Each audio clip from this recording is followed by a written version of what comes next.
If your house is filled with too many things after the holidays, maybe it's time to clear out some of that old stuff and make some money while you're at it. Here to show us how is AOL Consumer Advisor Latoya Drake. Latoya, good to see you this morning. Hi, good morning, Chris. We're going to start with some electronics. I recognize some of these items. I think I had them back in 1989 or so. You can actually still sell those. Huh? Absolutely. You can give it a shot at trying to make a little bit of money. The site is Gazelle.com, and they take your old gadgets. This Wii, for instance, is going for about $90 on Gazelle, and what they ask you to do is simply put in that item, give a description. Is it in good shape? Do you have any of the original packaging? You get a quote, they give you a shipping label, off it goes, and you wait for the check. But even stuff that's settled, because I'm probably not too far You're off. not going to early get too 90s, much. late 80s. Right, you're not going to get too much money, but there is another site that you might give it a shot. It's called nextworth.com. Instead of cash, they give you Target gift cards. Okay. So there might be a little something there for you. Might be something. There is actually a website devoted just to people who have Apple products that no longer have any use for them. Right. Now, actually, Apple gives you about 10% off of those gadgets if you want to exchange it as part of their recycling program. There's also a site called tunecycle.com. Now, even if you have a broken iPod like what we see here, they will give you some money for that. All you have to do is go in, put it in, wait for a quote.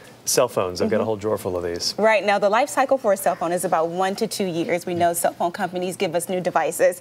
Recellular.com, they give you about $30 per phone if you want to try and unload some of those gadgets. You say 1 to 2 years. With the technology right now, it's really like 1 to 2 weeks, isn't it? More accurate, sometimes it seems like as soon as you get the phone, it's out of style. So many times people still hold on to them. If you've got those old gadgets, time to unload. So you buy these things, you're like, okay, just stop now. Technology, stop for a few months. All right, let's talk about some books. Right. Now, buying back books is something we traditionally think of for college students. End of semester, they want to make a little bit of money, so they attempt to unload those books. There are sites called cashforbooks.net.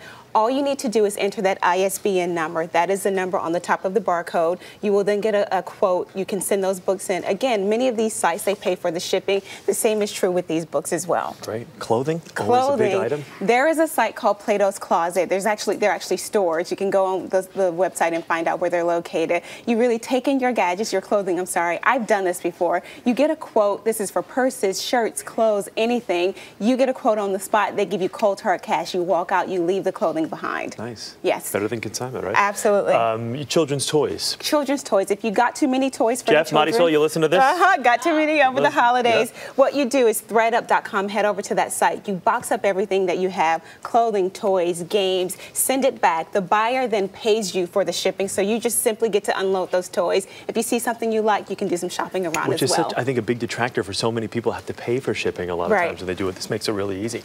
Now, I guess we'll call these vintage items, okay? We'll call these vintage. Now, if you think you can turn your trash into treasure, if you will, there is a site that lets you have a go at it. Your first bet is to really find out what those things are going for. WhatSellsBest.com tells you what they're going for on eBay. Once you have a decent quote, you can go to Etsy.com. Now, if it's older than 20 years, they have a vintage section. You can resell those items on Etsy, but keep in mind you do have to pay a 3.5% transaction fee once you try to unload those items. When you have some items like this and you do think that, okay, this is vintage, it's worth a little bit more than what they're originally quoting. If you don't like that price quote, can you wait a little while and then maybe try it again and see, well, who knows, maybe I get somebody who's a little bit more generous next time. You know what, you can wait a while, and the thing with vintage is the longer you have it, the more it's worth. But if it's really junk that you need to get rid of and you don't mind seeing it go ahead and take that price. It's money you would not otherwise have had. Okay, we've got some items here. We actually talked about this week with Rebecca Jarvis as far as some websites where you can actually make some money. Digger's List here, and this is any type of home improvement, right? If you have anything left over. That's absolutely right. Now, a lot of people are refurbishing their homes. The site Digger's List, as you mentioned, they take everything from toilets to a can of paint to any other furniture.